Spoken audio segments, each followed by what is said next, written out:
We will be live in next 10 seconds. Okay.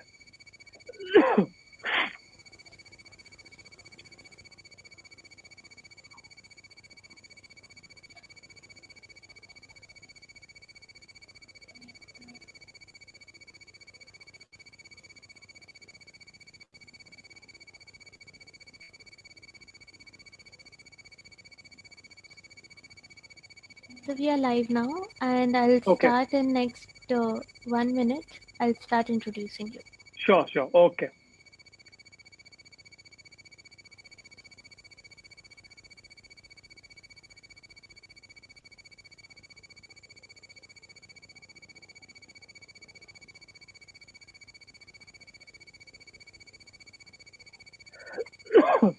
Excuse me.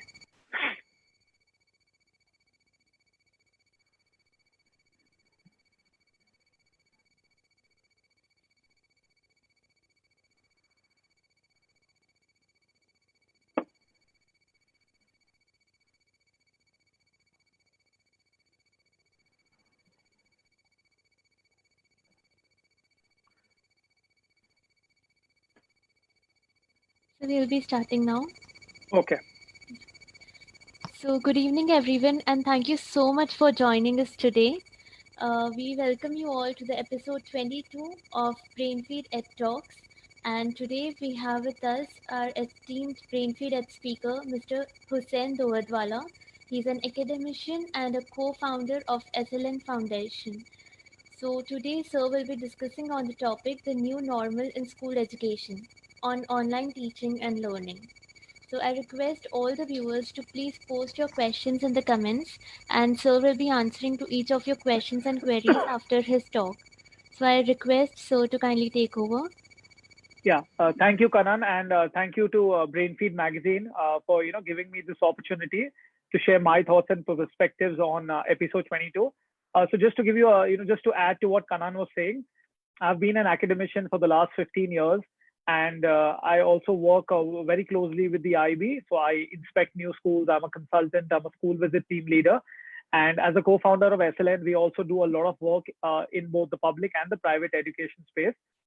So I've structured, today's talk into different subparts, and based on the kind of questions that we've been getting, not only from schools and teachers but also from parents, I'll try and provide up my perspective on some of those areas. Because social distancing and the kind of norms that we are currently looking at, I'm sure these are going to continue even in the foreseeable future. This is definitely going to be the new normal, at least until the vaccine is developed.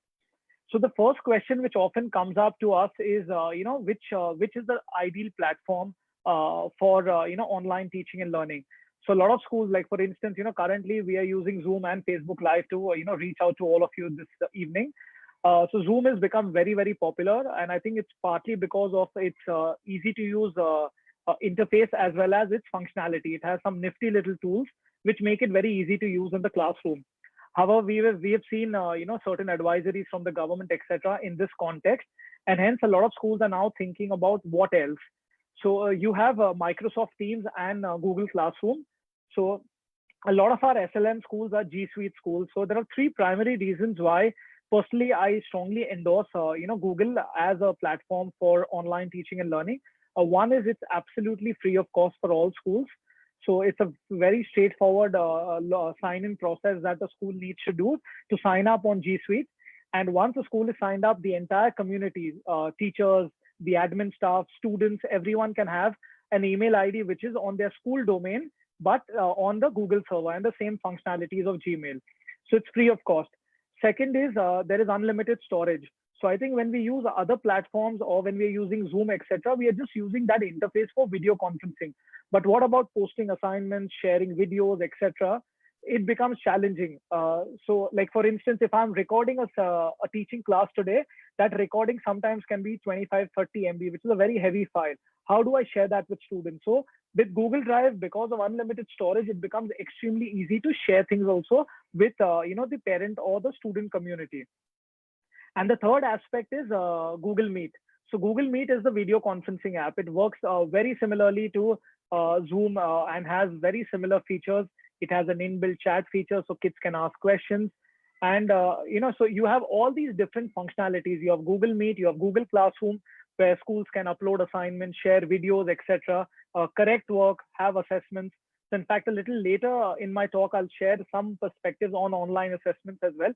But all of that can actually be done within, on the Google Classroom and the Google platform.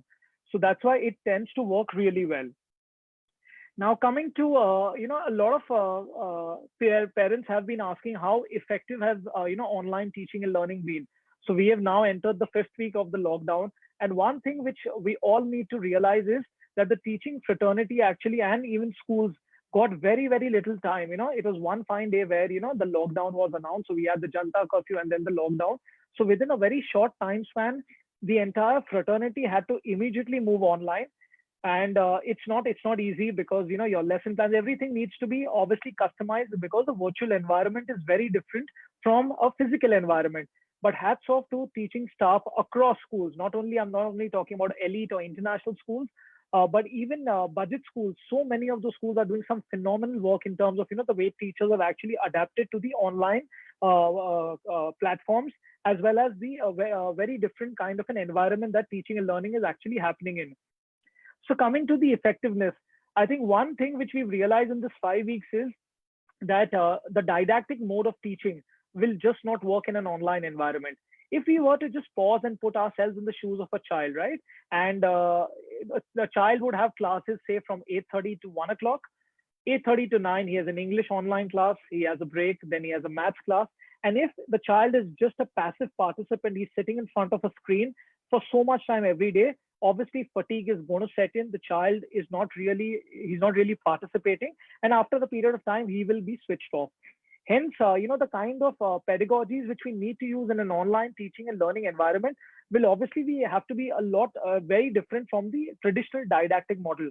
So where this is the time where we can actually go back to educational philosophy and look at how we can engage students, look at development of 21st century skill sets such as collaboration, creativity.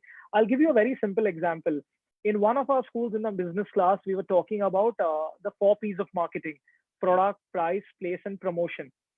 And rather than just explaining this concept through a PPT, what we did is we gave students a case study of Starbucks in India, and students then had to video record their perspective on that case study and how Starbucks has customized its location, its furniture setting in an Indian store vis-a-vis a store in the US, its menu.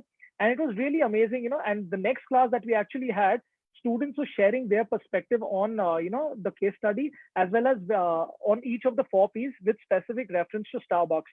So I think when teachers adapt and use such kind of interactive pedagogies, online teaching and learning can truly be very effective and very powerful. So the idea has to be, how can we engage learners more effectively? We need to also very slowly now move away from a textbook driven program. Sadly, our country specifically, and that's been a demand. So I've actually had multiple interactions with parents who are worried that, because of the online teaching and learning and a curtailment in terms of the number of hours, we've not been able to actually cover as much content or cover the chapters which we would have otherwise covered if school was regularly on. And I think this is a great silver lining in this entire scenario, where we can actually look at, pause, and see how we can move away from teaching to a book to looking at more learning outcomes. So just to give you an example, if I'm looking at English and we have 4 skills in language: reading, writing, listening, and speaking. Within each of the skills, what is my outcome? What am I expecting a grade 5 child at the end of 1 year to actually accomplish? Given that even for the great part of next year, we may have to continue with online teaching and learning, social distancing norms would be there. And hence, probably the kind of normal schools that all of us have been used to probably will not return. That normality is not going to return anytime soon. Schooling or education perhaps is the last sector which the government would actually open up, because there is obviously a large gathering and also the immunity levels of kids. So because we are dealing with kids, online teaching and learning is definitely here to stay, at least for 2020-21. So given all these challenges, I think where if we move to learning outcomes, things would become a lot more effective in an online environment, where I have an outcome for every subject area, and I plan my assessments, I plan my lesson keeping the outcome. I do not now look at teaching to a book, because those days will now definitely become passe. And as I said, that's the great silver lining of this entire pandemic, where we can actually, now we are being forced, like all of us as teachers, we were forced into the online vertical. Now we are all being forced to relook at our curriculum, relook at curriculum design, relook at how we can actually deliver more effective content in an online environment. And I think learning outcomes would definitely help us to a great extent. Another thing which would also help us is this talk of interdisciplinary learning. So we've seen that a lot of our Indian boards are also looking at borrowing some of these interdisciplinary learnings from international boards. Uh, so I think interdisciplinary learning can be facilitated very easily in an online learning environment. Say a grade 1 or 2 child who's learning about parts of a plant in his science class, the art class, the music class, the Hindi class can all interconnect with that aspect.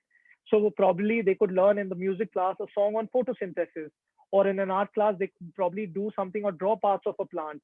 A Hindi class they could probably take up a poem which is based on plants, and that way knowledge certainly becomes so much more meaningful from a child's point of view.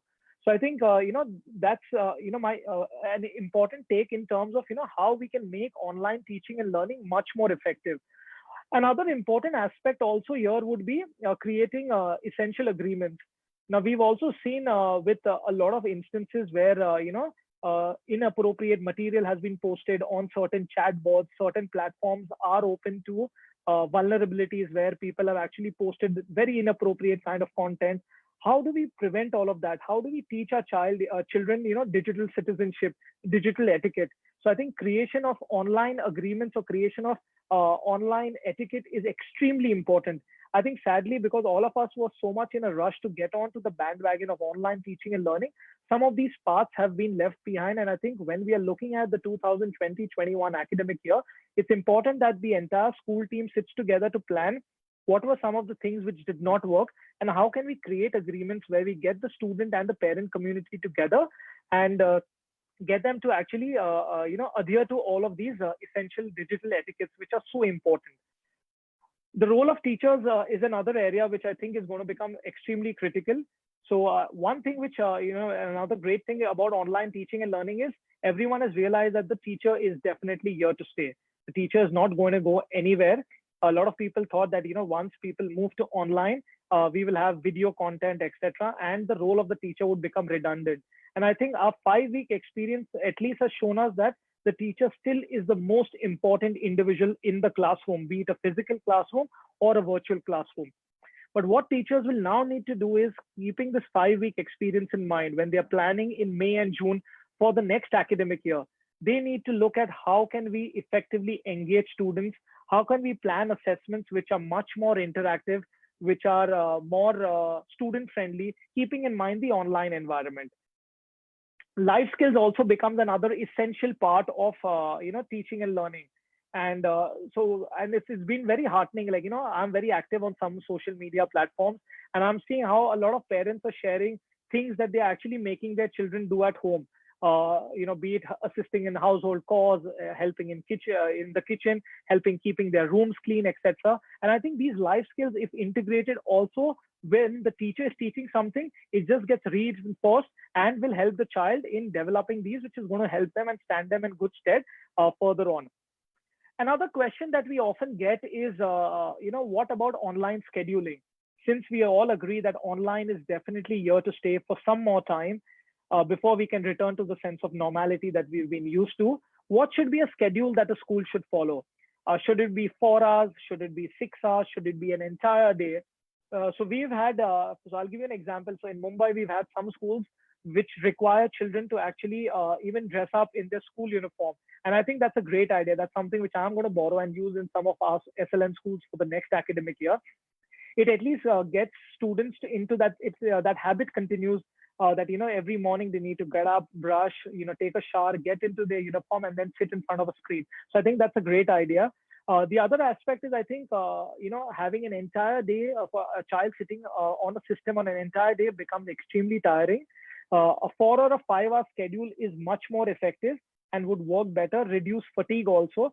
We need to keep in mind right now it's just a 4 and a 5-week window, but if and the restrictions continue and we need to probably deliver online classes for 3 months, an entire semester, or half a year, we need to then look at how can we minimize fatigue for a student? How can we ensure the online classes and the environment is still enriching from a student point of view? He doesn't get bored, he doesn't get tired of it. And I think a 4 or a 5 hour class would work really effectively. One point here I would like to mention is it's very important to have short breaks after every class. And in fact, even doctors have actually suggested that so much of screen time at a stretch is not good. So after every 30 or 40 minutes class, kids can get up, take a walk, or use the washroom, grab a bite to eat, and then come back. So if there is these 10 or 15-minute breaks are built in after every class, it would definitely make the entire experience much more enriching for the student. The other thing which we've also seen is a lot of schools have focused in these 5 weeks predominantly on the academic classes. So your English class, math, science, languages, and so on. And that was understandable because it was the final semester, with portion remaining. And obviously, a lot of schools probably thought that perhaps sometime towards the end of April or May, schools may reopen, and hence we may need to have examinations. And hence, a lot of time was devoted to the academic teaching. Now, when we are planning for the next academic year, I think it's essential that we balance academic as well as extracurricular subjects accordingly in the timetable. It's very essential that students also have classes for music, for art, for drama, for physical fitness. I think that's so essential because today kids cannot go down. I see my own 6-year-old son, because he cannot go down, play with his friends, go to a park. There is so much energy in kids, and that needs to get vented out. So art, music, physical fitness gives an outlet to children to express themselves.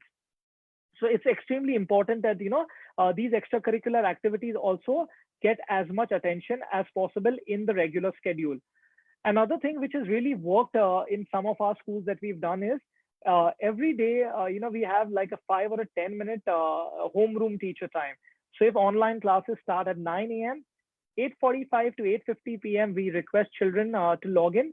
And for 10 minutes, the homeroom teacher or the form tutor has a very informal interaction with the kids, just asking them if the children are doing fine, they're well, they're keeping healthy, how is everybody in the family, what did they do in the earlier day. If it's someone's birthday, all the kids wish that child happy birthday. So this time helps them to be emotionally bonded. Social distancing, friends, doesn't need to be emotional distancing, especially at a lower age group where I'm talking about early years and primary. It's extremely important that these bonds that children have with the teacher, with their friends, we continue to strengthen them. And I think having this 5 or a 10 minute thing at the beginning of the day, some schools could also look at doing it at the end of the day, depending on how your context. It will work really very effectively. One other aspect which has often also been asked on different platforms is, what about assessment? And I think assessment is challenging in an online environment. Obviously, there are the regular concerns in terms of the children could commit malpractice. They could be communicating with each other. They may have their books in front of it, and hence obviously the integrity of the assessment is obviously called into question. There are some technology companies that are working on some products for assessment. Google has something called Google Form, which is a great tool. So you could actually do a multiple choice assessment on Google Forms, and the order of questions and even the order of options. So for instance, your first question has 4 options. The order of those options would change for every child. So then the chances for a child to cheat with other kids is minimized.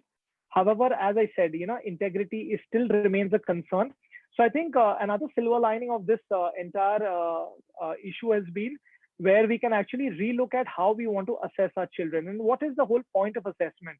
So the main idea of assessment is whether children have developed the kind of concepts, whether they've achieved the learning outcome so that they can progress to the second semester or progress from one grade level to the next. Yes, I understand for grade 9, 10, 11, and 12, assessment is extremely important. We still need to have them tested on using a pen and paper assessment because ultimately they will be writing a board examination. Their progression to institutes of higher learning would be based on those marks. But for lower classes, we can definitely relook at assessment, move away from pen and paper examinations, and probably look at PBL, that's project-based learning. There are also a lot of good tools which are available. So you have Kahoot, you have quizzes, and all of these are free websites where there are ready-made quizzes on a whole host of topics. and teachers could use them to gauge student understanding. So assessment is again an area which a lot of planning, a lot of thought needs to be put in. These 5 weeks, obviously, a lot of schools have not looked at assessment. Also, there was an advisory from the government which said that all children up to grade 8 need to be promoted. But as this online learning continues for 2020-21, we will need to come up and develop models of assessment, given that the online learning is here to stay for a while at least. Role of parents is going to become another very critical area. And we see even right now, parents are helping and providing the support which child needs, an emotional support, also supporting them with technology, helping them to connect to their online classes, helping them to solve and complete worksheets. So every day, my wife and I sit with my little one to help him with the worksheet. There are sometimes things which he or she doesn't understand. So we then help him to ensure that he can complete his worksheet and that his learning journey continues. There is no pause or stop. Parents will now have to become multitaskers. So parents are also working from home. And as we start the next academic year, parents will have their own demands from their professions. But with online teaching and learning, one thing which is very critical is the role of the parent. And the parent will be taking on will need to take on a much more proactive role compared to what they have been doing in the past. One other aspect which I would like to touch upon is about the school counselor. So sadly, another area which has not got much attention is the emotional issues that kids are facing. So I'll tell you, I'm a career coach. I help children who are in 11 and 12 with pathways to pursue post grade 12. A lot of my students who are in grade 12 right now, and even some who are in grade 11, are right now a real anxious bunch. They are not sure what is in store for them. A lot of them who've got confirmed university offers from overseas are unsure because a lot of those colleges may not start anytime soon. So what is going to happen to them? They have not also applied. They are also not very sure whether they will meet the Indian criteria to join colleges here. So there is a lot of anxiety. There is a lot of anxiousness. And I think at this point of time, it's very essential that they have a right person to speak to who can help them with coping strategies and mechanisms to alleviate and to just make them a lot more calmer. Even for younger kids, this is a challenging time. It's a challenging time for all of us. So how do we develop coping mechanisms for kids of all age groups? And that's where we can have the school counselor coming in. So in fact, for the next academic year, at some of our schools, we are planning the counselor taking up one class a week, which could be an art therapy, a music therapy class, and just to tell the children that we have this one individual. If they are facing any anxiousness, any anxieties, they want someone to just talk to, there is this individual. So I think that communication needs to be very, very clear from the school to the student body and even to the parent community, because I'm sure as we continue this online teaching and learning into 2020-21, a lot of our children will need that kind of support to ensure their mental well-being. The same thing goes also with the special educator. So right now, our focus has predominantly been just getting everybody on the online bandwagon. But what happens to our children who are suffering from or who are having a learning need? It could be dyslexia, dysgraphia, dyscalculia, ADHD, so on. The online teaching and learning, again, we can have remedial classes. We can have the special educator doing support classes after school.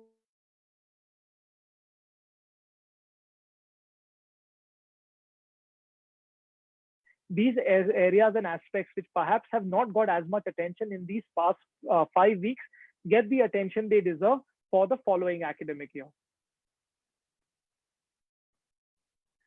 Some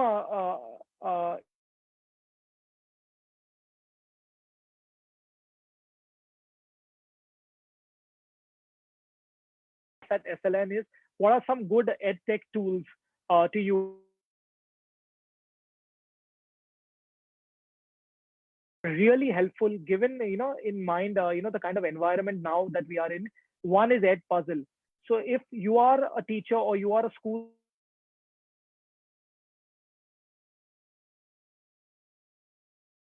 made for you, it's a tailor-made tool for you. The basic account is absolutely free of cost. I've been using a basic account for more than 2 years now, and it works really well. So you can just sign up, create a basic account. So what does ed puzzle do? Now, many times we've seen videos which are on YouTube or on Khan Academy. sometimes the video starts, but we realize that as an educator, we want to give some context. We want to give some background to the child before he or she starts looking at that video, especially for the lower classes. So using Edpuzzle, you can, in your own voice, record an audio clip, attach that clip to the video file, and post that video to the child. So when your child or when the class sees that video, they will first hear your audio clip, so they get a context of why are they watching a particular YouTube video. Then they look at the entire video. There are also other tools which do not allow students to fast forward a video.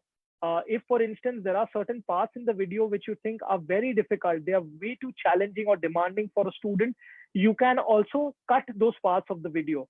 So you can actually, Edpuzzle allows you to edit the video, to customize it, keeping in mind your learning outcome and your goal of showing that video. Further, sometimes also the challenge is, have the kids paid attention when the video was being shown? So with Edpuzzle, you can add a online assessment. It could be a quiz, etc. at the end of the presentation, and then students have to attempt that. The moment they attempt it, you can immediately see the answers, and you can gauge immediately whether all the kids have paid attention. If many kids have got it wrong, it means that the video was perhaps not very clear. In your next class, you need to redo some bits of it. So Edpuzzle is a great tool. Another one which I would definitely recommend is Trello. So Trello is an online lesson planning tool.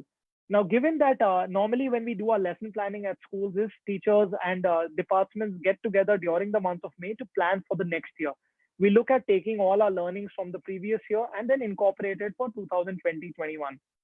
Obviously, this time, any kind of a physical meeting is out of question.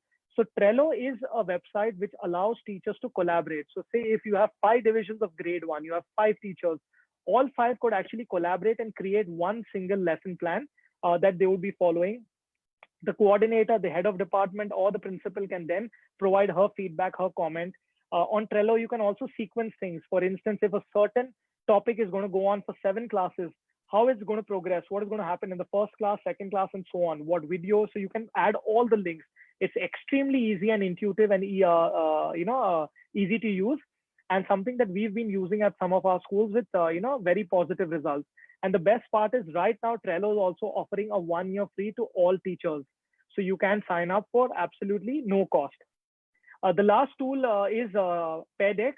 So Pear Deck is, again, if you are a teacher or you are a school that very often uses PowerPoint presentations, and you would want even the same presentation that you are showing to also be seen on the child's screen. It could be a smartphone, it could be a laptop, etc. Pear Deck as a tool comes in really handy. So what Pear Deck does is, the teacher has the master screen on her device. The children see the same screen on their device, but the children cannot go further. Only when the teacher goes to the next slide can the kids go. There are assessments which can be built into your presentation, and when kids answer, you can immediately see which kids have got it right, which have got it wrong. Active participation can be facilitated, which I think, again, going back to my earlier point on effective teaching and learning. One thing which we've also seen with the didactic model is, because the teacher talk time is so much, many children, probably you'll have 2 or 3 kids who are very active and who respond. But when you use tools like Pear Deck, you can actually actively monitor who are the kids who are actually responding, especially for schools which have 40, 45 kids in a classroom. Such tools would ensure that, there is equal participation from all the students across the board.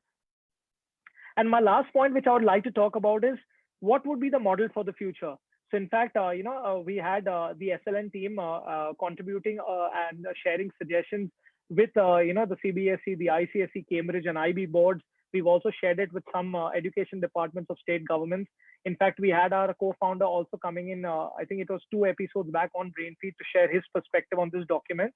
So I think when we are looking at for 2020-21, definitely we will not be resuming normal classes as we have known in the past. We will probably be following some kind of a blended learning model. Schools may be operating in shifts where if you have 4 divisions, 2 divisions come in the morning, the other 2 come in the afternoon. Or another option would be where if you have 4 divisions, A and B divisions come in on Monday, Wednesday, Friday.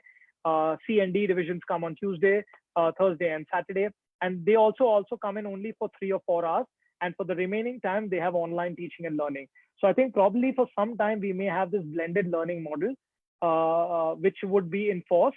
And perhaps, from the new year, that's sometime from 2021, we may perhaps be able to get back to normal. That's what a lot of research, a lot of universities in the US, in fact, are right now planning that online learning would continue for the entire 2020 also. So that's what I'm using. I'm using this platform to, give you my thoughts on some of these areas, and also that this would be the right time, since most of our schools are either shut or on the verge to shut. We can use this time to now plan how can we effectively engage our kids. We leave the syllabus completion bit aside, look at learning outcomes, and look at also different models of assessment. Because when the schools do reopen in June or July, it'll definitely be, for some point of time, it is definitely going to be a very different environment, and it's important that all of us are prepared. It should not be that, like many of us were caught on the wrong foot when, the lockdown was announced. Now we have the time, so let us prepare effectively for that time. Thank you, Kanan. That's what I had to share. I'm more than happy to take some questions now. Yes, sir. We have many questions coming in. Yeah. So, thank you so much, first of all, for such a valuable talk, sir. So, Yeah, thank you. the first question is by Mr. Balamurugan. He is asking, if it is online learning, why should students stick to a particular school teacher? They can prefer the best faculty, right? Correct. But as I said, right, what happens with online learning is there is still that emotional connect and the bond which the students share with the teacher. So probably at higher ed, where I'm talking about colleges or universities, yes, I may look at an option like Coursera and look at the content which is being delivered by the best of teachers.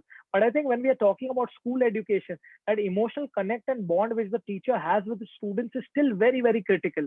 And hence I still don't think that we are still looking at that option where the child learns from the best teacher. Also, every school's context is very, very different. The learning outcomes for X school in Chennai may be very different for the outcome in another school. So every school will have to look at their own context and plan their own syllabus. This year, for 2020, our syllabus would obviously have to be planned keeping all these exigencies in mind. We'll need to customize our syllabus, keeping our context, also keeping in mind, like a lot of our budget schools are struggling, because when we are talking about all of these technologies and all these platforms, it assumes that children have access to a smartphone, or they have access to 24/7 stable internet or a laptop. So many of our schools and so many of our children do not have access to that. So how do we reach out to them? So every school's context is very, very different. Yes, thanks, Kanan.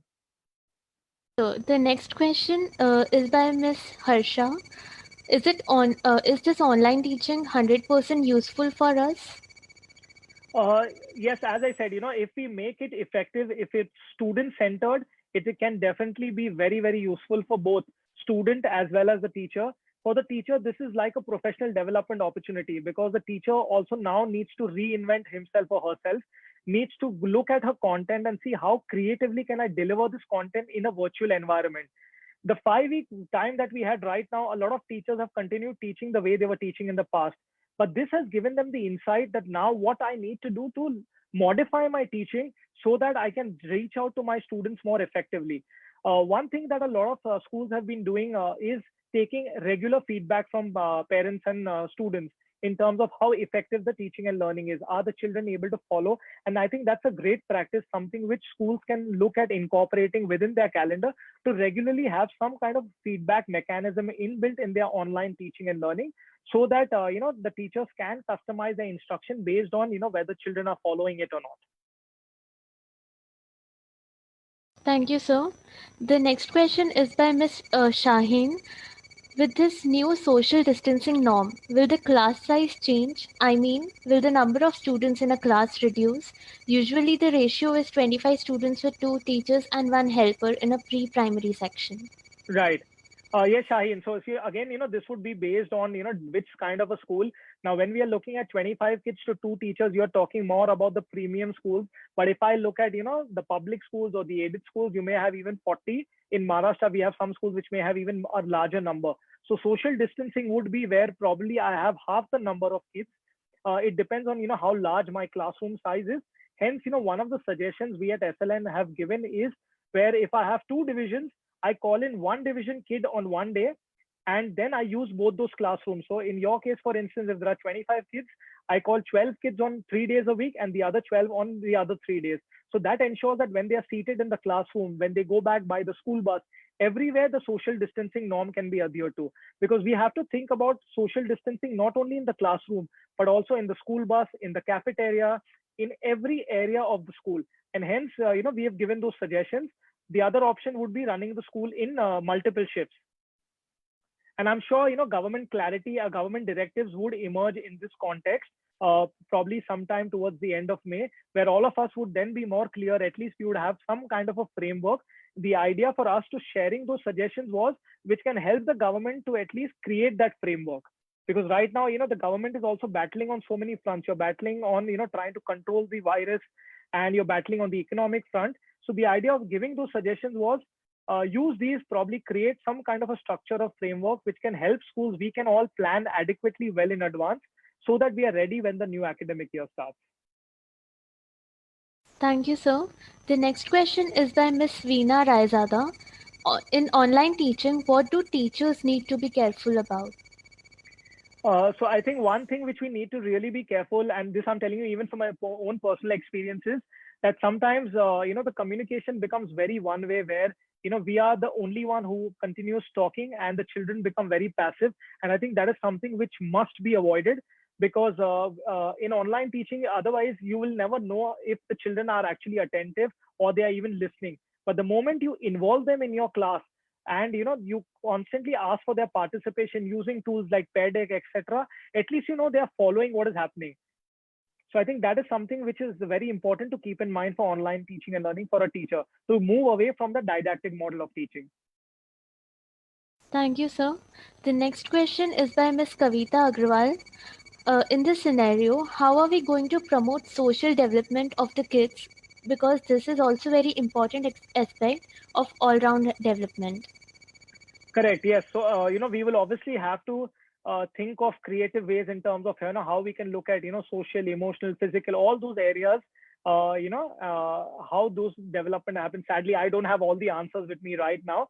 But, one thing that we are looking at is, one of the suggestions that we've given the government is also in terms of, if we have the school running in shifts or in, the division wise, at least that way there is some sense of normality which is restored. At least that way the social development of children can also be facilitated, because children are still going to school. At least even if it's not for the entire day, not for all the 5 days or 6 days of the week, at least they're going for 2 or 3 days of the week. So that way that social development aspect can be facilitated. However, this is also something that all of us need to really put our heads together to really look at, once government directives come in, on how we can best facilitate this entire process. So, the next question is by Mr. Mahmood Qadri. What's the prime time for online learning in your experience? So I think the best time for online learning is if classes start between 8:30 to 9 in the morning, and we wrap it up by around lunchtime. So I think that is a very, very productive and an effective time. Some schools also start a little later by 9:30. So again, that totally depends on the school and context. But I think that half an hour, the 4 hours, is very, very effective. It's also very productive. Also, normally, if we didn't have the pandemic, school children would obviously be in school at that point in time. Also, an 8:30 school ensures that the child goes to bed also, by a certain time, so that he gets up and he's ready for class in the morning. So I think 8:30 to 9 would be a good time to begin classes. Thank you, sir. The next question is by Ms. Jaya. Which is the most popular digital education tool for teachers and learners? So by digital education, see, one is what I spoke about, the Google Classroom. So there are, so many public schools in the US are using Google Classroom. I was introduced to Google Classroom around 2 years back, and having used, all the three platforms, I've used Zoom, I've used Microsoft Teams, and as well as Google. The advantage with Google is it integrates everything. So you have email, you have Google Drive, you have the classroom, and you have the video conferencing, the Google Meet. So everything is one. If I'm looking at some of the other portals or the other tools, you have one app like Zoom is only for video conferencing. You really can't do assessment. You can't, assign work to students, etc. There is also no facility of Google Drive or, to store material. So you would have to rely on multiple portals for different things. Whereas with Google, everything can get centralized. So the main advantage of Google is you can centralize everything. It becomes like a repository for students, for teachers, and for parents. Thank you, sir. The next question is by Mr. Baljinder Singh. Sir, how would you manage practical work in an online classroom? So currently, Mr. Singh, actually, it's been a challenge. So if I look at, my older students, we've actually had to not look at any practical classes. So for Cambridge, we have something called ATP. That's an alternate to practical paper, where the teachers give them that this is the data, and this is the apparatus, and then they need to answer certain questions based on that data. So normally in a normal lab setup, you would have kids actually putting the apparatus together and collecting the data. So now for this online learning for these 5 weeks, we've been moving to the last stage where I've given them the data. Now they're interpreting what that data means and drawing their conclusion and evaluation whether, the apparatus and whether the results actually support the hypothesis or not. But going forward, I think the blended learning model would definitely help us. I'm sure the government is also thinking really seriously about the board batches, that's grade 9, 10, 11, and 12. And we do have a practical exam component. So I'm sure there would be some physical classes, which will definitely happen, if not for the lower classes, at least for the senior classes. So we would be able to even look at developing those skills. You also have, so there are portals which are available, which where you can actually show different simulations. But at the end of the day, showing a simulation and actually doing a laboratory experiment hands-on is very, very different. Thank you, sir. The next question is by Salim Pasha. Can you please explain how we can use Padlet effectively? So Padlet is another. So like I mentioned, so there are different multiple tools which are there. So Padlet is just like another tool, just like PEDEC and just like Edpuzzle. So this tool is basically a lot of early years and primary schools have used Padlet in the past. We've actually used Padlet more in a physical classroom scenario. I've not tried it in an online, so I don't know how effective it's actually going to be in an online scenario. But it's definitely something that we can try it out, and probably it's like a work in progress. But in the physical scenario, Padlet has worked very, very effectively for us in the lower classes. Thank you, sir. The next question is by Ms. Rajeshwari. Can you please tell us more about Microsoft Teams?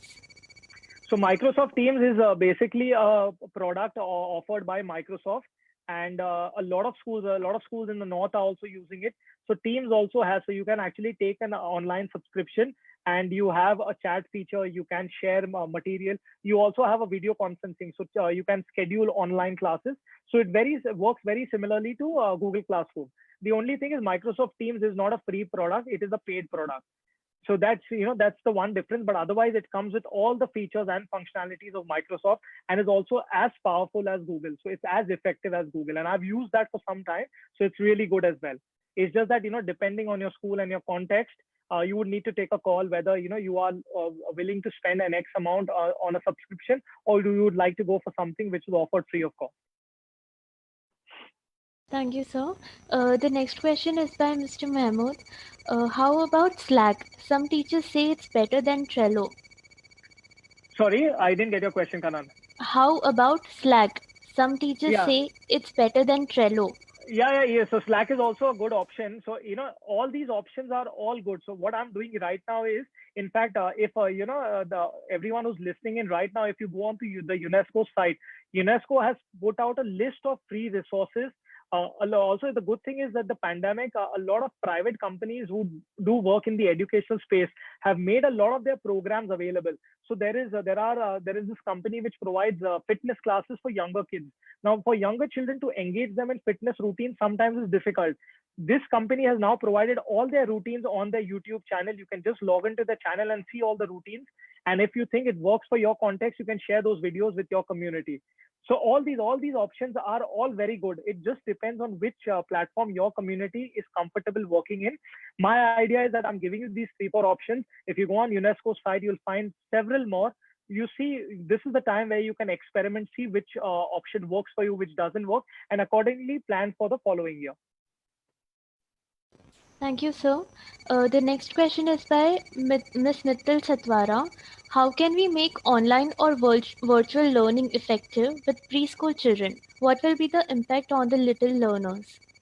So I think with preschool children, I'll give the example of my own son. He is in senior kindergarten, or KG2 or Prep 2. And initially, a lot of work from a school used to come directly. But now over the last 2.5 weeks, he's had online classes. So, and I think that model works really well. So they have online classes for half an hour. I think at that age group, because my son waits to see his friends, he waits to see his teacher.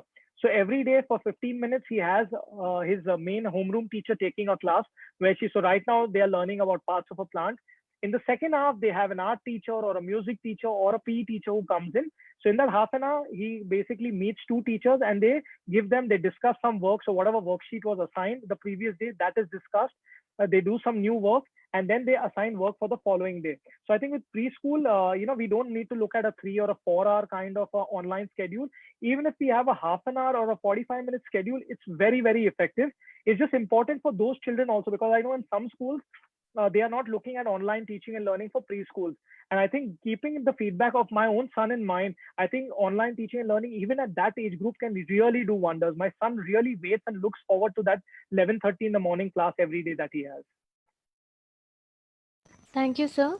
The next question is by Ms. Devi. Sir, inclusive education needs one-to-one basis of teaching with teachers' Right. intervention to build confidence of the child. Do you think online would do justice? This depends totally on, if you have a team of special educators in your school, they could actually end up working. What some schools are also doing is, if I have an online class for 3 hours, they have individual slots that they assign to students. So if I have, say, 20 kids who are special needs or who have a learning need, I ensure that some part of every day I meet those students individually, discuss the work which was done, during the morning, help them with their assignments. So it is difficult, given it totally depends on how many teachers do you actually have. If you have a special educator team, like you have 2 3 special educators for primary section, then this can become very effective. But yes, in an online teaching and learning environment, you can very well still look at remediation. You can still have teachers helping them out with the schoolwork. Thank you, sir. The next question is by Miss Aisha. What about the school fees? Do they get modified? Yeah, so that's a question which has always been on every parent's mind, and I'm sure most of the school managements also. I think the school fees, obviously, I don't think there would be any modification in the fees. One thing which our parents would need to understand is that the school fees is what will sustain the school, the teacher salaries, etc. And teachers are going beyond their beck of duty right now to look at, because even teachers have their own families. They have to cook, they have to do household chores, and they're doing all of this and taking online classes. So, I don't think there would be any change in terms of the school fees. But what the government is suggesting is that probably, there is some kind of leeway given. So rather than collecting a fee for 6 months or, a quarter in advance, monthly options, can be given to parents, so that, economic hardships, which a lot of parents are experiencing right now because of the lockdown, can be eased to an extent. So instead of paying a half yearly fee, they can actually pay that, in monthly installments. Thank you, sir. So there are two questions that I'll just ask. They are similar. So one is by Miss Harsha. So Yeah, some children doesn't have mobile. Then what will they do about the online right, classes? right. And the second question is by Mr. Ramamurthy. School in villages are not very much interested to online coaching. Suggest your Right. ideas to motivate. So I think there we can take some tips from what some state governments and some union territory UT governments are actually doing, because this is a big challenge. So today what we are talking about online teaching and learning is for a very small percentage of our student population. Predominantly our student population, almost 70%, is studying in public school system, and a lot of those children may not have access to a smartphone. If they have a phone, they may not have access to internet packs. So for instance, what the Delhi government is looking at doing, I think, which is very interesting, is for the board batch students, they are going to give data packs. So children have the internet connectivity and they can use that on their phones so that they can access the online content. Some other governments are looking at and they're evaluating options of actually running online classes on Doordarshan and All India Radio. And I think that's a great idea, because radio has a reach which is pan India, even in villages. So, and online also, and many of our learners are auditory learners. So probably those mediums can also be explored for schools, and for parent communities where accessing online content through devices is not possible. Thank you, sir. The next question is by Mr. Yusuf Gandhi. How do community school like MSB adopt online education? I still didn't get the context of that question, but I am assuming, how can you move to online teaching and learning? So I think first what you would need to do is basically look at, which kind of a platform do you want to use for teaching and learning, Zoom, Microsoft, Google, whatever, and then, have some kind of a training. Now, here I would also like to share, I think, something which we did with a couple of our schools worked really well. It was where we actually created like a tutorial for our parents and for our students, because for most of our kids, an online environment is something which is very, very new. They have never experienced it. So if I'm telling a child, okay, today we are going to do a Google assessment, a lot of them are at sea because they really don't know how it's going to look and feel like. So we created an entire tutorial giving them step by step instructions on how Google interfaces, how the assignments can be accessed, how videos can be accessed, how can feedback be given. We did something very similar even for parents.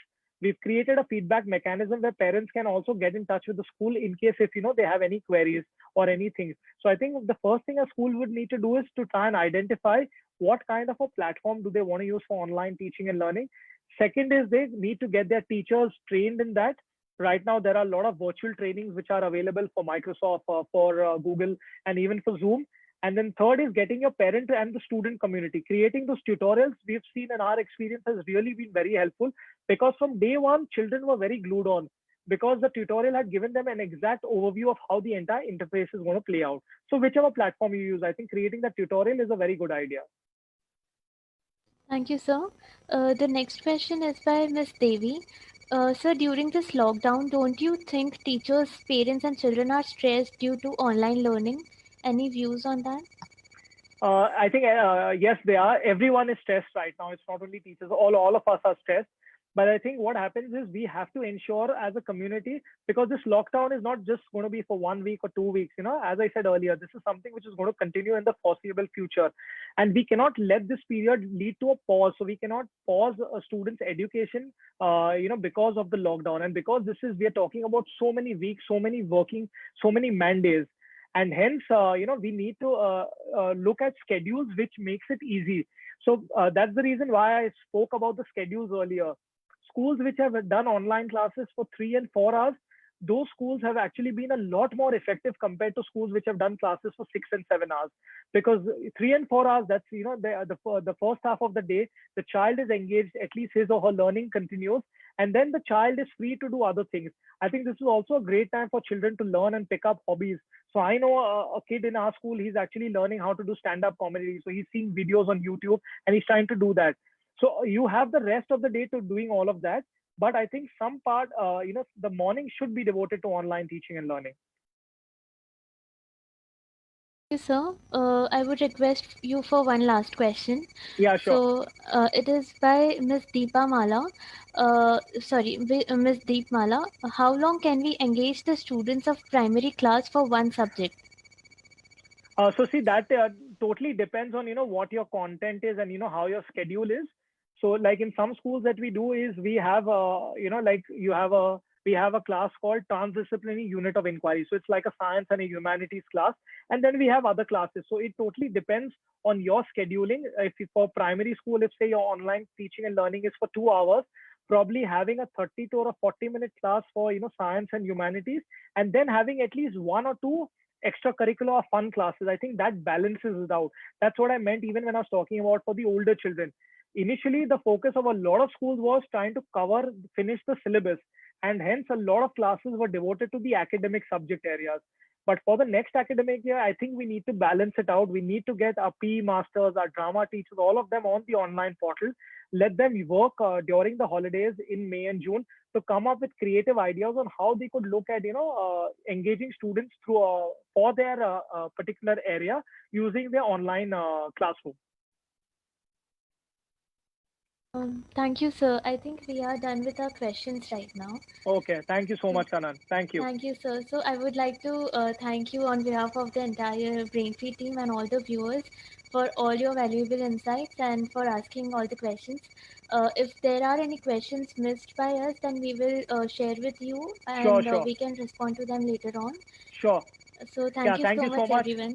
Thank you everyone for joining us. if any of y'all would want to reach out to me, you can. I'm active on Twitter, on LinkedIn, and on Instagram. If you have any questions, or if you would want some advice in terms of which tools to use, which are some free tools, and I'm a strong believer that everything needs to be free. So most of the tools that I actually use are also the ones which they are zero cost for the school. So if you ever want, you can reach out to me. My Twitter handle is @thatshussain.